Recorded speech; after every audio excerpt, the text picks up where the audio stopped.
It's about midnight. I'm in the barn in the pig area.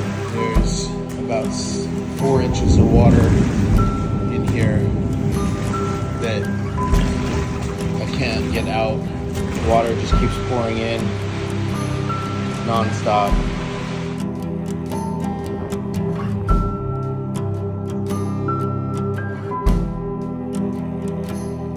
In the cold kitchen light, we both look for a sign. It's pretty wet over here, huh?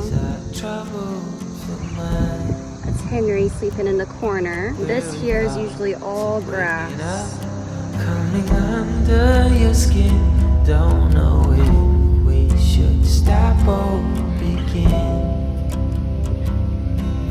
The water came in and has soaked the bedding in all of our stalls, and we're still getting new water in, so we're trying to control that as well.